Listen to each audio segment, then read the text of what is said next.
Hi friends, welcome back. तो friends, आज का वीडियो है मेजर गौरव आर्या ने जनरल की बैंड बजाई।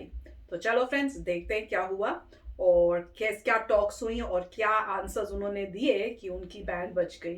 तो फ्रेंड्स, वीडियो शुरू करते हैं, पर उससे पहले अगर आप चैनल पर नए हो और आपने अभी तक सब्सक्राइब नहीं किया है तो जल्दी से पहले सब्सक्राइब के बटन और बेल आइकन को क्लिक कर लो, ताकि आपको हमारे सारे न्यू वीडियोस जैसे हम अपलोड करें उसका नोटिफिकेशन आपको मिल जाए। और वीडियो देखने के बाद पसंद आए तो कर देना लाइक और शेयर करना ये वीडियो अपने फ्रेंड्स और फैमिली के साथ। एंड यस फ्रेंड्स, जो दूसरा चैनल है बॉम्जिला, उसको भी सब्सक्राइब कर लेना। उसमें भी वीडियोस आएंगी डिफरेंट टाइप्स की, तो उसको मिस मत करना। और उसका लिंक है डिस्क्रिप्शन बॉक्स में। एंड सबसे इंपॉर्टेंट, इंस्टाग्राम नहीं, इंस्टाग्राम की ट्विटर, हमारे पास हमारा जो है इंस्टाग्राम भी है और ट्विटर भी है। तो दोनों अबाउट मगर सेक्शन में है। और इम्पोर्टेंट ज्यादा मेरे ख्याल से ट्विटर है ना। ट्विटर ज़्यादा इम्पोर्टेंट है। तो हम लोग जो है उसमें भी कभी कभी अगर कोई ग्रेट न्यूज़ होती है, कोई ग्रेट बात होती है, कोई ग्रेट वीडियो होती है, तो उसकी लिंक ज़रूर उसमें भेजेंगे। यस फ्रेंड्स, तो आप अपडेट करते रहेंगे उसमें। तो चलो फ्रेंड्स, शुरू करते हैं आज का ये वीडियो। हिजबुल मुजाहिदीन, ये लश्कर तैयबा, ये जैश मोहम्मद, ये कौन है? ये तो कश्मीरी नहीं है। मेजर गौरव आर्या, जो कि बड़ी तर्क से अपनी दलील रखते हैं, आज की वीडियो में उन्होंने आईएसआई के डायरेक्टर जनरल को आईना दिखा दिया है। मेजर गौरव आर्या ने ये बताया है कि कैसे हिंदुस्तान की सोच और पाकिस्तान की सोच में बहुत फ़र्क है, और उन्होंने ये भी बताया है कि कैसे ये संगठन पाकिस्तानी पंजाब से आते हैं और हिंदुस्तान में हमले करते हैं। आज की वीडियो में आसिफ काज़मी, इशाक अहमद और मेजर गौरव आर्या ने अपनी अपनी दलीलें रखी हैं। तो चलिए दोस्तों, आज की वीडियो की तरफ चलते हैं। Thank you very much. साहब ने, जो कि डायरेक्टर है पाकिस्तान हाउस थिंक टैंक एक है उसमें, इसके अलावा farmer deputy director general ISI India से हमारे साथ हैं जी मेजर गौरव आर्या, जो किसी तारुफ के मोहताज नहीं है। मेजर साहब को आप सभी जानते हैं, वो टीवी होस्ट भी हैं, इसके अलावा राइटर भी हैं। और सबसे अच्छी बात ये है कि उनका सेंस ऑफ ह्यूमर बहुत अच्छा है। स्पेशली जब वो डिबेट्स होते हैं, इंडियन डिबेट्स में, तो बड़ी टेंशन चल रही होती है और बीच में मेजर साहब कुछ ऐसा कह देते हैं जिससे सब लोग जो है एकदम हंसने लगते हैं या मुस्कुराने लगते हैं, जो कि इनकी एक बहुत जबरदस्त आदत है, जो मुझे भी सीखने की जरूरत है। मैं कोशिश कर रही हूँ कि मैं फॉलो कर सकूं। मेजर साहब कब सोच रहे होंगे? मैंने तो सोचना शुरू किया है काफी अर्से से। मैं चाहती हूँ बिल्कुल कि इंडिया पाकिस्तान में पीपल टू पीपल कांटेक्ट हो, आ जा सके और टूरिज्म हो, सब कुछ हो। तो आप लोग कब सोचेंगे? देखिए, पाकिस्तान का, बड़ी इज्जत के साथ मैं बोल रहा हूँ, पाकिस्तान का जन्म हुआ था 14 अगस्त 1947 को। भारत का जन्म नहीं हुआ था 15 अगस्त को। भारत को आजादी मिली थी, तो फर्क है। हमारा सिविलाइजेशन 10,000 साल पुराना है। देखिए, आपने इंडस वैली की बात करते हैं, ये नाम जो भारत है, ये भारत से आया है। जो भरत राजा था, भरत से आया है। जो कश्मीर की हम बात करते हैं, कश्मीर का नाम ऋषि कश्यप से आया है। कभी आप एटमोलॉजी में जाएं कि कश्मीर का नाम आया कहां से, इट इज कम फ्रॉम ऋषि कश्यप। जो हम बात करते हैं हिमालय की, हिमालय से लेकर समुद्र तक हमारी वेद हैं। मैं आपको दिखाना चाहता हूं, ये अथर्ववेद। मैं आपको बताता हूं क्या है। ये है यजुर्वेद, सारे हैं। ऋग्वेद, ये है सामवेद, सामवेद, ऋग्वेद लास्ट, और ये है ऋग्वेद। एक और वेद है जो अंदर है, तो मैं चाहता नहीं वो बुक का स्टैक्स गिर जाएगा। मैं ये बताना चाहता हूं कि ये 5,000 साल से पहले लिखी गई थी। जो महाभारत है, जो रामायण है, राइट। तो Indian civilization is very old. Indian civilization जो हमारी जो तहजीब है, भारतीय संस्कृति है, वो इजिप्ट से पुरानी है, मिस्र से पुरानी है, रोम से पुरानी है। जब मेरे बाप दादा किसान थे, राजा थे, कवि थे, आर्किटेक्ट्स थे, डॉक्टर्स थे, तब यूरोप जानवरों की खालें पहन के घूम रहा था।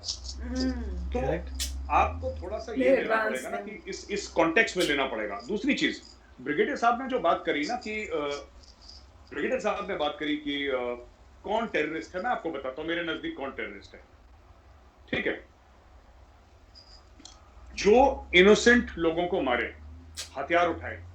हथियार कई लोग उठाते हैं, मैं ये नहीं कह रहा कि सब हथियार जो उठाते हैं सारे टेररिस्ट हैं, मैं वो नहीं कह रहा। जो आम लोगों को मारे, जो आम इंसानों को मारे, जो नॉन कॉम्बैटेंट्स, को मारे। दूसरी चीज, एक तो वो टेररिस्ट, दूसरी चीज जो जंग ब्रिगेडियर साहब बात कर रहे हैं ना, जंग फौजों के बीच में होती है। 71 की जंग थी, 65 की जंग थी, कुछ हद तक 47-48 की भी जंग थी, 1999 कारगिल भी जंग थी। Two professional armies fought against each other. Kashmir में जो चल रहा है वो जंग नहीं चल रही कि एक पेट्रोल जा रहा है, आपने पीछे से लगाया आपने और AK-47 का बर्स्ट। अभी कल सरपंच मार दिया एक, वहां पे एक हिंदू सरपंच था। हिंदू तो बचे नहीं खैर वहां पे। Hindus in Kashmir are almost, मतलब कि मैं आपको ये बताना चाहूंगा क्योंकि आप लोग आए नहीं इधर कभी, और ब्रिगेडियर साहब, आरजू जी, कभी आप आए तो हम आपको ले भी जाएंगे वहां पे। ये brigadier Please be our guest। पूरी एक जनरेशन कश्मीर में बड़ी हो गई जिसने कभी हिंदू को नहीं देखा। अरे बाप रे, so sad। पूरी एक जनरेशन बड़ी हो गई है Shameful। जिसने अपने पूरे 30 इयर्स में एक हिंदू को नहीं देखा, और हिंदू को नहीं देखा उस लैंड में जो कि 100% हिंदू था। 1300s में 1300 जो सदी थी उसमें Shahmir was the first Muslim king of Kashmir. उसका नाम शाहमीर था, वो पहला मुस्लिम किंग था। शाहमीर के समय it was 100% Hindu. Today Hindus are less than 1% in the valley। Finished, wiped out, gone। कहाँ गए? मैं वही कहता हूँ, देखिए ना, सुनिए, our civilization is the oldest। ये आपने वैभव की बात करी, वैभव जहाँ पे रहता है बनारस, बनारस इज, आप जाइए आर्कियोलॉजिकल सर्वे की फाइल देखिए, it is the oldest inhabited city in the world. Correct. हम लोग दमिश्क की बात करते हैं, you know, we talk about Damascus, we talk about Baghdad. नहीं, Banaras is 3000 years older than Baghdad. तो ये आप इसको देखें, बगदाद इज आपकी 2-2.5 साल पुरानी है। ये कब से गंगा जी के तट पे है, ये कब से चली आ रही है, आप रिकॉर्ड चेक करें। बहरहाल बात आते हैं ना कश्मीर पे। देखिए इशू पता क्या है, एक सबसे पहले हमें यह जानना होगा, शायद पाकिस्तानी आवाम को पता है नहीं पता, पाकिस्तान यूएन के पास नहीं गया था कश्मीर को लेके, इंडिया गया था। हाँ नहीं, I know it, everybody knows it. आप लोग गए थे, आप लोग गए थे, बिल्कुल हम आप लोग गए गए थे। अच्छा, इशू ये होता है ना कि अगर पाकिस्तान ये समझता है, अगर पाकिस्तान ये समझता है कि हम यूएन के रेजोल्यूशंस की बात करेंगे और हमें यूएन रेजोल्यूशन से चलना है, और उसके क्या शराइत हैं, मैं उस पर नहीं जा रहा कि नंबर 1 ये है कि पाकिस्तान का, we are not going there at all, हम उसकी बात नहीं कर रहे। मैं तो ये कह रहा हूं, अगर आप यूएन की शराइत से चल रहे हैं फिर आप यूएन से चलें। ये हिजबुल मुजाहिदीन, ये लश्कर तैयबा, ये जैश मोहम्मद, ये कौन है? ये तो कश्मीरी नहीं है। छोड़ के सैयद सलाउद्दीन, ये तो सैयद सलाउद्दीन तो बडगाम का रहने वाला है, उसने अपना नाम बदल दिया, यूसुफ शाह है उसका नाम, तो उसने अपना नाम सैयद सलाउद्दीन रख दिया। बट ये सारे तो पाकिस्तानी पंजाबीज हैं, दे आर नॉट कश्मीरीज। इनके फाइटर्स ज्यादातर पाकिस्तानी पंजाबीज हैं, कुछ इनके वैली में भी हैं फाइटर्स, ऐसी बात नहीं है, लेकिन जो पाकिस्तान में तो पाकिस्तानी पंजाबीज हैं। इश्यू पता है क्या है? इसी की बात थोड़ा सा, ब्रिगेडियर साहब की अगर इजाजत हो तो सर मैं थोड़ा सा साइड में एक बार बात ले जाऊं, थोड़ा सा अगर बात हो आप। जी जी बिल्कुल बिल्कुल जी। तो सर ऐसा है कि जैसे इंडिया में ना काफी, मैं थोड़ा सा मुख्तलिफ बात कर रहा हूँ। इंडिया में ये बड़ी बात हुई कि सब इस्लामोफोबिया है वगैरह है, राइट। मैं एक बात ये कहना चाहता हूँ ना कि थोड़ा सा जो आप लोग जो मुस्लिम कंट्रीज हैं वो दूसरे को अलग ना करें। आप जब मुस्लिम और गैर मुस्लिम में करते हैं ना तो फिर इसके नताइज होते हैं जो कि हर समय प्लेजेंट नहीं होते और हो भी नहीं सकते। मैं आपको 2-3 एग्जांपल देता हूँ, ठीक है, जो आरजू आपके वीडियो में डिस्कस कर चुके हैं। जो भी रीजन हो, हमारे सबके प्रॉब्लम है, मसले सबके हैं ना, मुसलमानों के भी हैं, हिंदुओं के भी, क्रिश्चियंस के, सबके मसले हैं। Why have only the Muslim countries made Organization of Islamic Cooperation? तो इससे क्या हो गया कि जो इंडिया में प्रॉब्लम चल रही है, this is a creation of Muslim leaders of India, this is not a creation of RSS.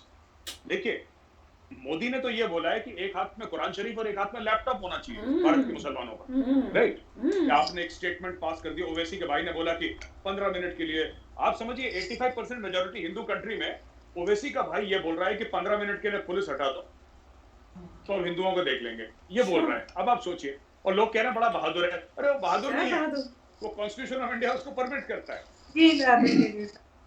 अच्छा नहीं, इंटरेस्टिंग है। देखें गौरव, कौमों की जो तारीख होती है वो तब्दील होती रहती है। मैं उस तरह नहीं कह रहा कि उनमें कोई तब्दीली आती है, नहीं। कल के जो लोग थे जिसको आपने ईरानियन ऑफ कोर्स देवर वो कहते हैं हम उसको आतिश परस्त कहते हैं, वो हुआ करते थे, ठीक है। फिर वो कन्वर्ट हो गए मुस्लिम का।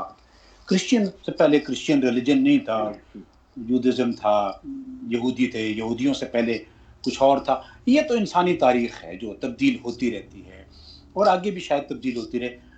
मुस्लिम और नॉन मुस्लिम के कॉन्सेप्ट में जो आपने बात की, देखें मुझे एक कोड ऑफ कंडक्ट दिया गया है जिसको मुझे बिलीफ, चाहे वो मेरी चॉइस थी, चाहे वो मैं बाय चांस मुसलमान था, ठीक है, मैंने उस कोड ऑफ कॉन्डक्ट में रहना है। और मेरा कॉन्डक्ट सिर्फ मेरे लिए नहीं है, वो मेरे फैमिली के लिए भी है, मेरे इर्द गिर्द के लिए भी है, मेरी सोसाइटी के लिए भी है और अल्टीमेटली मेरी कंट्री और नेशन के लिए भी है। तो फ्रेंड्स बहुत अच्छा था वीडियो, खासकर जब मेजर गौरव जब बताते हैं ना तो इतना क्लियरली बोलते हैं कि ऑब्वियसली आगे वाला जो सामने वाला है उसको फिर आंसर्स मिलते नहीं, क्योंकि बोलते ही वहां से जो बोला जाता है वो इतना गलत होता है कि जब आप उसको काउंटर एक्ट करो तो उनके पास उसके बाद उस काउंटर एक्ट का काउंटर एक्ट होता ही नहीं है।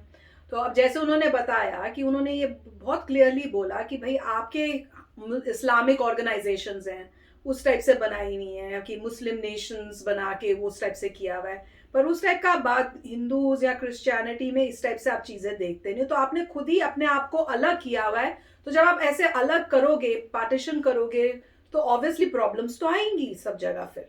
तो वो बात बिल्कुल ठीक थी उनकी। और जिस तरह से इन्होंने समझाया कि भैया पहले हम लोग भारत थे, भारत जो है वो पूरा एक ही था, और जिस तरह से वो बता रहे थे और सारे वेदास निकाल के उन्होंने दिखाए, it was amazing to explain कि पहले सारा जो एरिया था वो एक इकट्ठा था और सब हिंदूज ही थे, सिविलाइजेशन हमारी सबसे ओल्डेस्ट है।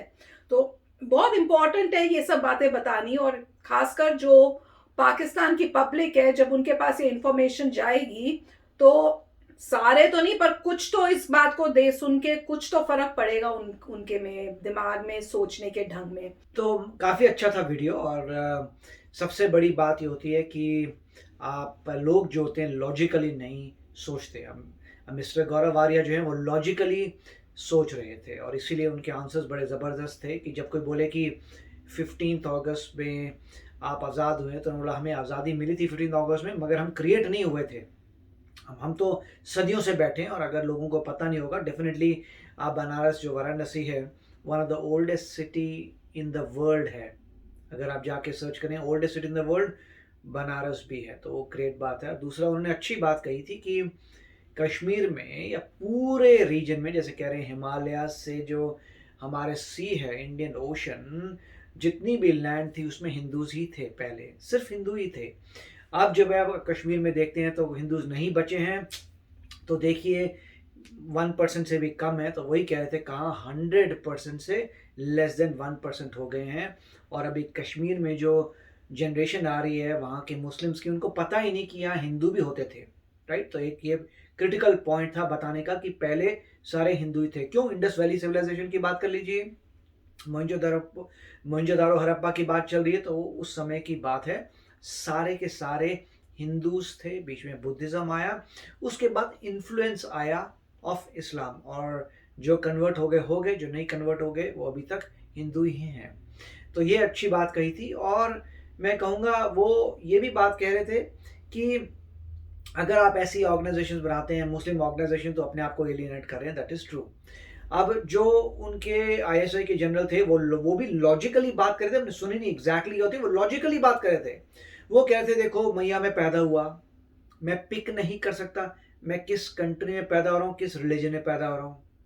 मैं पैदा हुआ पाकिस्तान में एज अ मुस्लिम, जो पैदा उसकी चॉइस नहीं थी, मगर एज अ कैरेक्टर मेरी ड्यूटी है टुवर्ड्स माय कंट्री जो मैं फॉलो कर रहा हूँ। उसका उन्होंने काट दिया। तो उन्होंने लॉजिकल पॉइंट पे स्टार्ट किया था। अब ये बिल्कुल सही है। हम हिंदू क्यों हैं? क्योंकि हम बॉर्न हुए थे, बर्थ हुआ है हिंदू खानदान में, इंडिया में बर्थ हुआ है, तो इसलिए आप हिंदू हैं, तो ये बात सही है।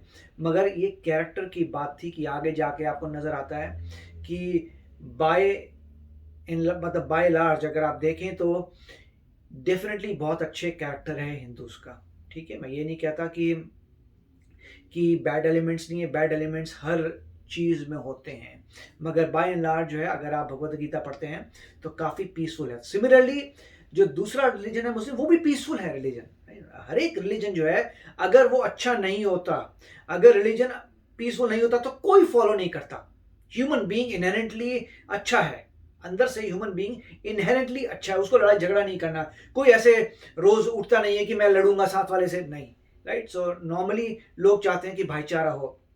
हर रिलीजन जो सक्सेसफुल है आज वो एक्चुअली अच्छा है, मगर बैड एलिमेंट्स ने उसको तोड़ मरोड़ के अपना वर्जन बना दिया और उस वर्जन से प्रॉब्लम आ रही है। तो अब चक्कर यही है कि मैक्सिमम जनता ने जो है, मैक्सिमम जो लोग हैं, उन्होंने ओरिजिनल पढ़ा नहीं, उन्होंने वही देखा जो लोगों ने उनको बताया। इसकी वजह से ऐसा लगता है कि प्रॉब्लम्स हैं।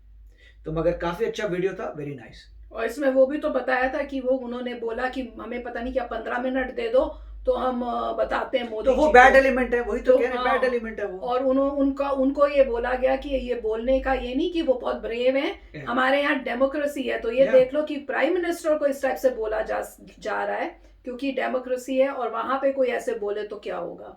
तो चलो फ्रेंड्स, चलते हैं, मिलेंगे नेक्स्ट वीडियो में बहुत ही जल्द। Till then take care and bye bye. तो अगर आप मेरे इस चैनल पे नए हो तो जल्दी से सब्सक्राइब के बटन को हिट करो और बेल आइकन को क्लिक करो ताकि आपको मेरा जब नया वीडियो मैं लगाऊं आपको उसके बारे में जल्दी से पता चल जाए।